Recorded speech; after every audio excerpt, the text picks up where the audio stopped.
क्या आपने कभी सोचा है कि देश में अनाज उत्पादन बढ़ा है तो हम अधिक क्यों नहीं खा रहे हैं? आखिरकार हमारा भोजन करने का तरीका क्यों बदल रहा है? और क्या आप जानते हैं कि अलग अलग राज्यों और आय वर्गों में इसके खपत के पैटर्न में क्या बदलाव आया है? नमस्कार, मेरा नाम उर्वशी है। आज के एक्सप्लेनर में हम आपको बताएंगे भारत के खाद्य अनाज उत्पादन और उसकी खपत के बारे में, और खाद्य सुरक्षा को लेकर हमारी स्थिति क्या है।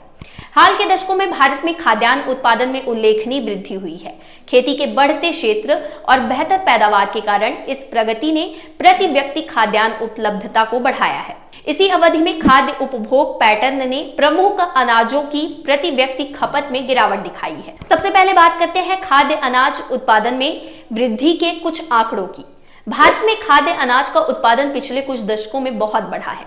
कृषि और किसान कल्याण मंत्रालय के आंकड़ों से पता चलता है कि खेती का रकबा 1993-94 से 2023-24 के बीच खाद्य अनाज का कुल उत्पादन 184.3 मिलियन टन से बढ़कर 332.3 मिलियन टन हो गया। यह वृद्धि मुख्य रूप से भूमि क्षेत्र में मामूली विस्तार और पैदावार में सुधार के कारण हुई है।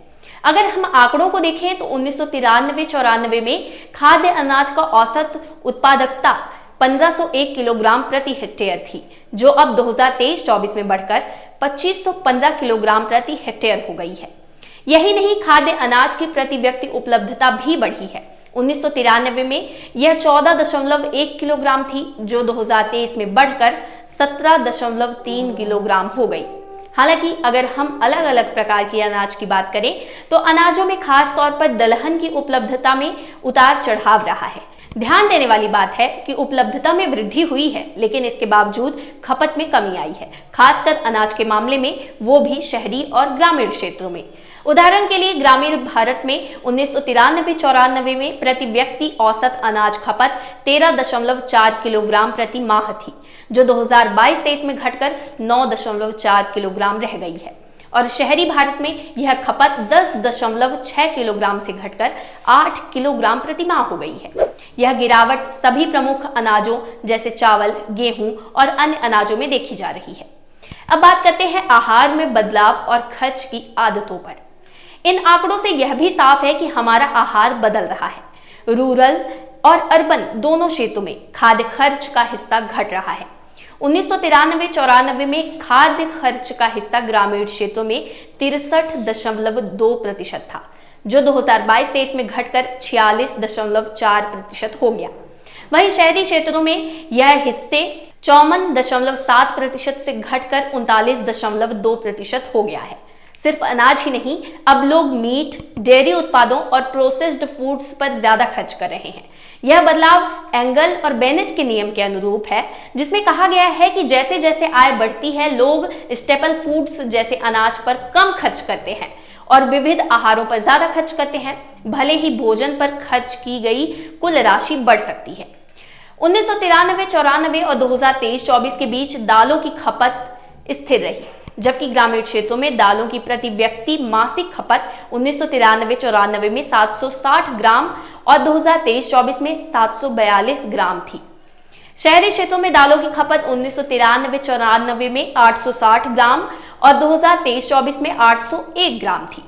कुल मासिक व्यय में खाद्यान्न की हिस्सेदारी भी कम हुई, जो व्यापक आहार बदलावों को दर्शाती है। अनाज पर खर्च में तेजी से गिरावट आई, पेय पदार्थों और पशु आधारित उत्पादों पर खर्च बढ़ा।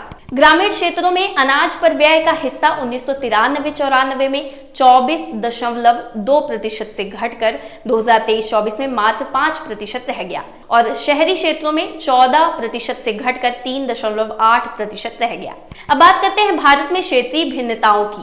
भारत में विभिन्न राज्यों में भी अनाज की खपत में भिन्नताएं देखने को मिलती हैं। उदाहरण के तौर पर पूर्वी राज्य जैसे पश्चिम बंगाल, ओडिशा, बिहार और झारखंड में अनाज की खपत अधिक है, जबकि पंजाब, हरियाणा, केरल और दिल्ली में खपत कम है। वहीं दालों की खपत शहरी इलाकों में ग्रामीण इलाकों से ज्यादा है। उत्तर पूर्वी राज्यों में दालों की खपत सबसे कम है, जबकि हिमाचल प्रदेश और उत्तराखंड में यह खपत दोनों क्षेत्रों में सबसे अधिक है। अब बात करते हैं आय वर्ग के अनुसार खपत की।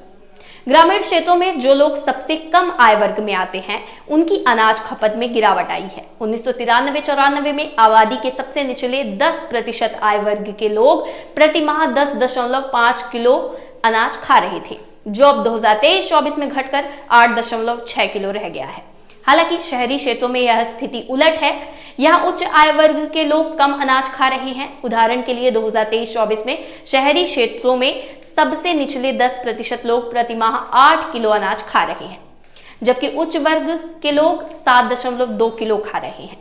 एक्सपर्ट्स का मानना है कि भारत का खाद्य अनाज परिदृश्य यह दर्शाता है कि उत्पादन में वृद्धि तो हुई है, लेकिन आहार में जो बदलाव हो रहे हैं वे भारत की खाद्य सुरक्षा और पोषण स्थिति को चुनौती दे रहे हैं। खाद्य सुरक्षा के साथ साथ संतुलित पोषण सुनिश्चित करने के लिए हमें अधिक ध्यान देने की जरूरत है। इसके अलावा कृषि में विविधता का भी ध्यान रखना चाहिए, ताकि हम केवल अनाज तक सीमित ना रहें। दलहन, तिलहन और उच्च मूल्य वाले फसलों की तरफ ध्यान देना किसानों के लिए भी लाभकारी हो सकता है और इससे स्थिर कृषि प्रथाओं को बढ़ावा मिलेगा। इन सभी बदलावों के बीच हमें यह सुनिश्चित करना होगा कि खाद्य सुरक्षा और पोषण का संतुलन बना रहे, ताकि हमारी बढ़ती और विविध होती आबादी को सही पोषण मिल सके। आप इस बारे में क्या सोचते हैं, हमें कमेंट सेक्शन पर जरूर बताइए। फिलहाल के लिए बस इतना ही। शुक्रिया।